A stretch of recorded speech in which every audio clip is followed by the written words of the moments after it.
Right. So, for kind of start at the beginning, for people who don't know you, don't know Mercedes Valentine or Mercedes the dancer, who Mhm. are you? Who am I? That's a good question. Jesus, I don't even know where to start with. Who am I? That's a very complicated, loaded question.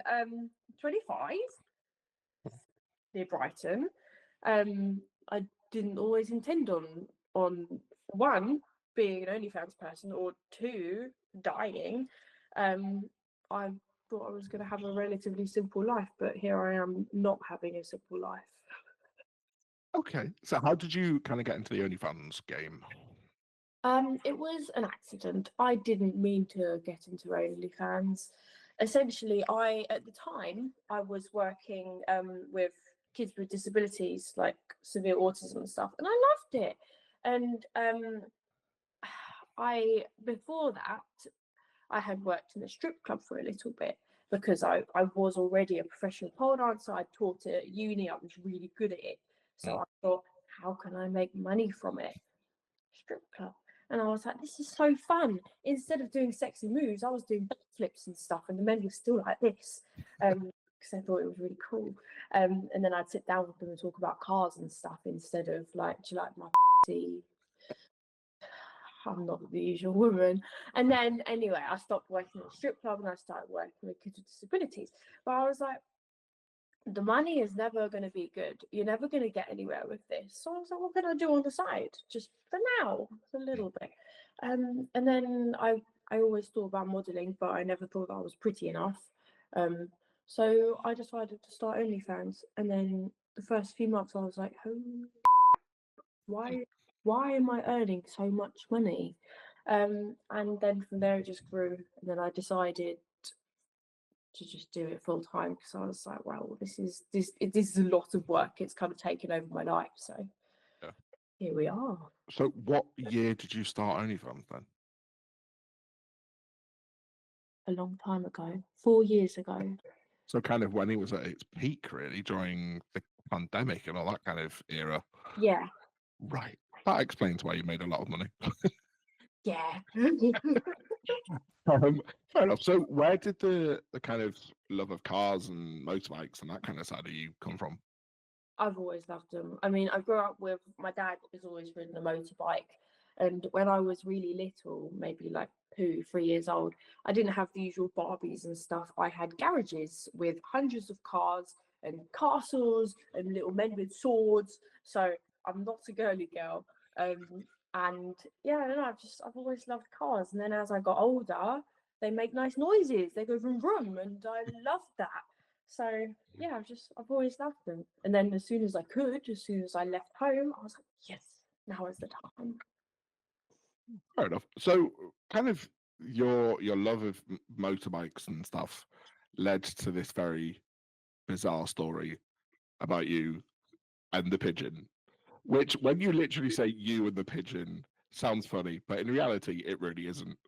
Um, so, just kind of go through this whole story from start to finish of what happened. Okay, so basically, it was my first bike. Well, my second bike, but my first big bike on like a full license. So Mm. it was no longer a 125. It was my 400 sick bike. Um, and essentially, it was around the time. Funny. It was things clicking. It was around the time my mum's 60th birthday and her retirement and dad's retirement and 60th birthday, because their birthdays very close together. Mm. Um, and we were all celebrating and we were going from mum's house to dad's house. And everyone else was driving in the car, and I decided to ride my motorbike. Nothing weird about that. I always ride my motorbike. But I was obviously being irresponsible because I was going very fast in a residential street. That is really naughty. You should never do that. Um, Now I know why. Um, yeah, so I was going up the residential street at nearly double the speed limit. And I came up to a lamppost, and on the CCTV footage, you can see bird fly down. And then it's really bad because I laugh. It's not funny. Like, you know, my dad won't watch the bloody footage. Like, he still hasn't watched it. My mum has, but bless him, my dad. I mean, considering he was the one who revived me, like, of course he won't want to watch it. But yeah, and then my head goes, oh. And then you see it's kind of a slightly odd footage. It's in kind of stop motion. The parked Volvo, and I crash into the front of the parked Volvo. So I'm not really looking. So I tried to swerve the pigeon or whatever, and then crash into it at like 60 miles an hour, and then I fly through the air like that, about 80 meters down the road, cartwheels, whee, and then smash like head, and then slide up the road. So I slide quite a fair bit after I crash landed. And yeah, I obviously don't remember anything. But yeah, you can imagine how someone dies doing that. It's not good. Yeah. So what happened obviously you don't remember it, it's just what you kind of been told. Yeah. But the immediate aftermath of, I guess, when people find you, Yeah. what happens? So my family says I was lying there for approximately 1 to 2 minutes, and obviously bystanders had already called the ambulance. So Nino is on its way. But my family was arriving, so it's like a dead straight road. And then my dad's house is at the top.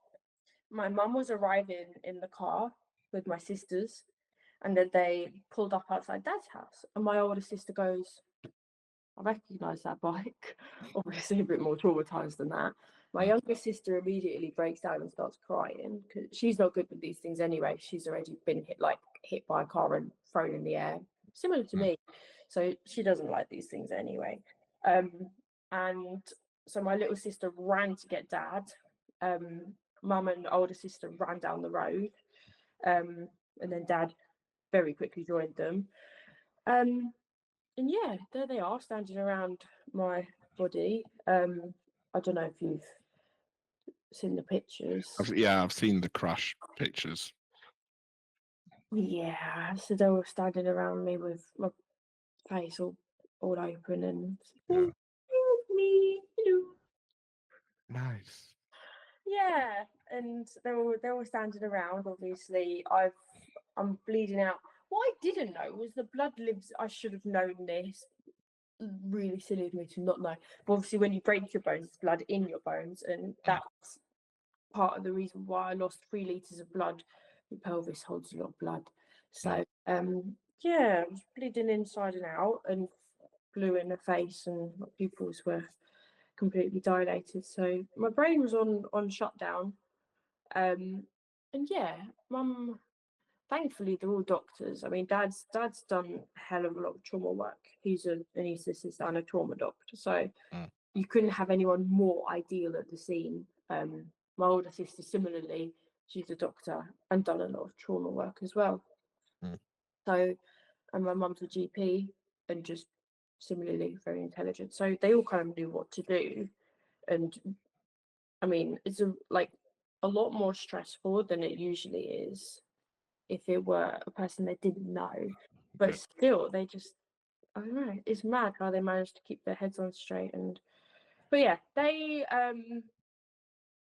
did what they could, and then maybe 2 minutes go by, ambulance arrives.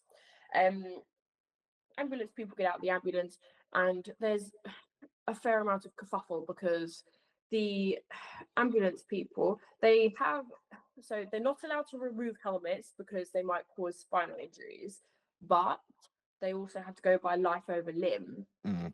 And they didn't want to remove my helmet even though I was and dad was like, no, we're removing the helmet, otherwise she will be a vegetable or she will be dead by the time we get to hospital. So dad and my older sister took the decision to remove my helmet, and the ambulance people basically stepped back. And I mean, they couldn't fit my cannula. Dad fit the cannula. They put the pelvic binder on incorrectly, so my sister had to redo that. They didn't turn on the vitals machine, so my sister did that. yeah, so I mean, I don't blame the paramedics. It's obviously Mm, like an unusually stressful situation. But just thank God my parents were there because otherwise I wouldn't be here. yeah. So yeah, that's what happened. And then I got rushed to hospital, and then they were like, "Mm." Hey, so kind of, you said you were kind of gone or dead, I guess, for how long? Like 2, 3 minutes? Yeah, not that long because Dad had his hands on me, obviously. So Yeah, yeah, and then in hospital again. So I mean, thankfully, not that long because my brain is okay. yeah. But yeah. So what's the first thing you remember after the whole thing happened? So I have one singular memory from the hospital, and that's when I peed myself before I got to the toilet. Um, I don't have any other memories. Like I know so much happened. Loads of my friends came to visit me, Mm, um, but I don't remember any of it. I just remember like you know hobbling to the toilet on my little Zimmer frame thing, yeah. and then I peed my pants, and then I was going like, "Mark, I've done a wee in my pants" before I even got to the toilet, and I thought it was hilarious. But I have no memories of anything. I mean, if you're going to remember something, that is quite funny to remember, to be fair. I think that's how my memory works. It likes the funny, and then it Yeah. protects against everything else. Just yeah.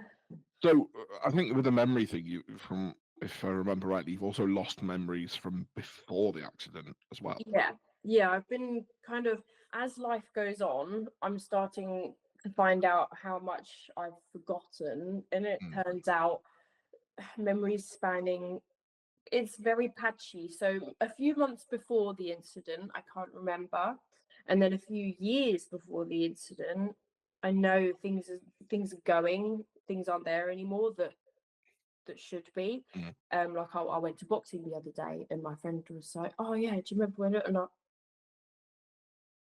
yeah. no. So I know a lot of.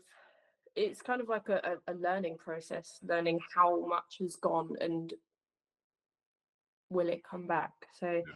yeah, my memories, I'd say there's about 4 or 5 months of like complete memory loss around the incident. I don't Right, right. remember the months after. I don't remember any of pain. I don't remember recovery really until I started to properly go to the physio and actually do things. Yeah. I So don't. how's your recovery now? Where are you at in the journey? Oh, it's amazing. So I just got the best news of my life the other day. Um, I'm allowed to box again. So this is what Mm, I'm waiting for.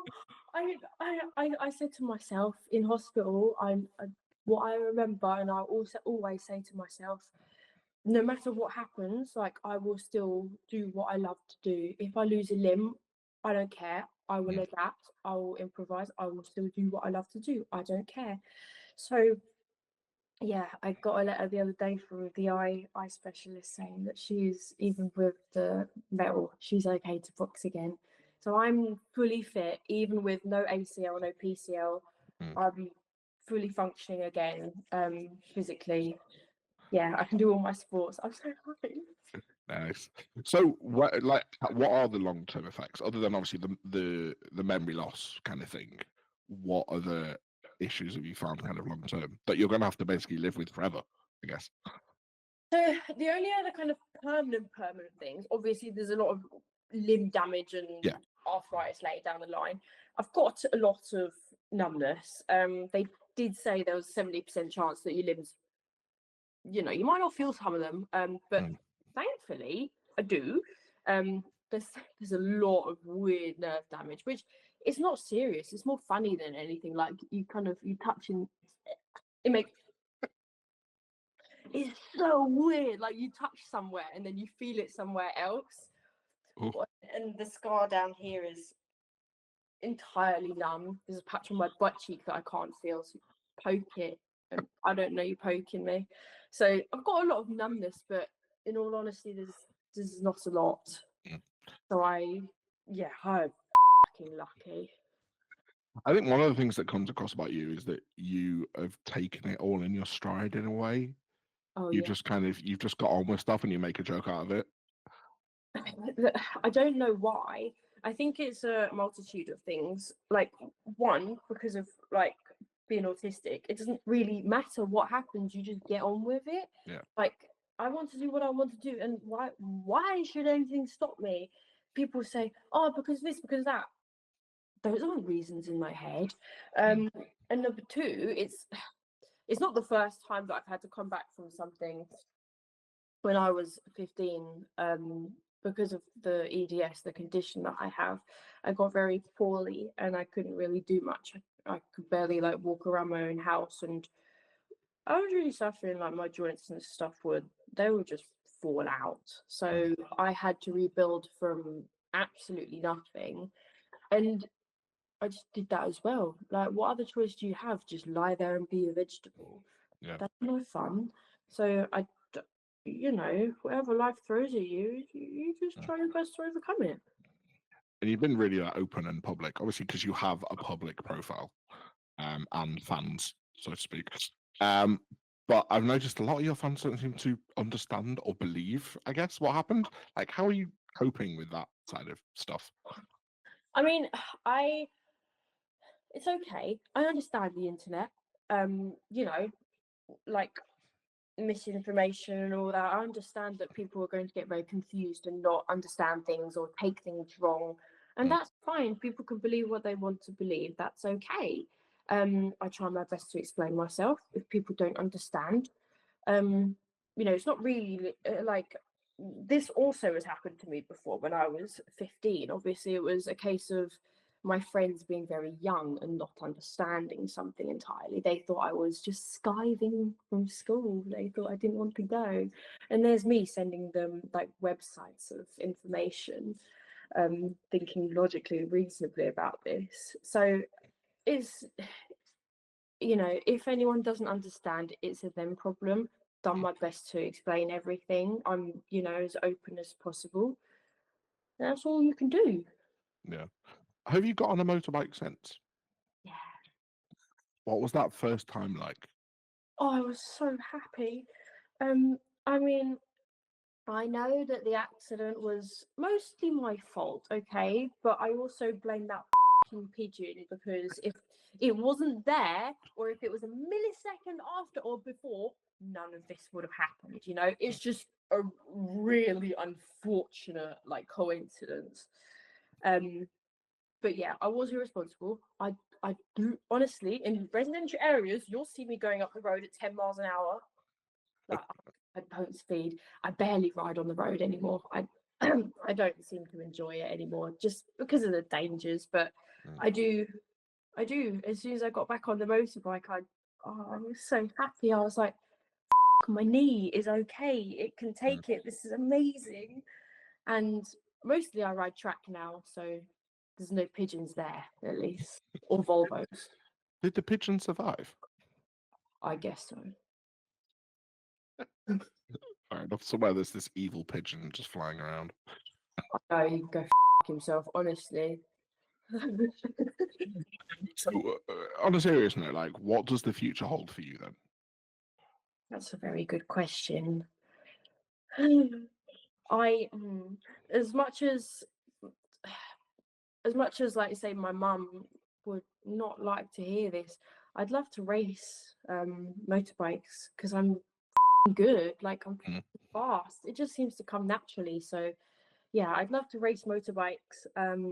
But I also I want to become a champion. I mean, I'm going to do developments in September for boxing, and hopefully I'll become UK champ. So yeah, just the things that I wanted to do before my accident is still the same things. Yeah, okay, there's a hiccup in between, but Yeah. And I'm guessing the OnlyFans stuff, it just kind of carries on in the background as a side hustle, I guess. that just carries on. Fair enough. I mean, I love it in everything. It's like, Yeah. but it's not what you do every day. It's your job. Yeah, okay, I'm really good at taking my clothes off. Like, But you're also good at riding a bike, so yeah.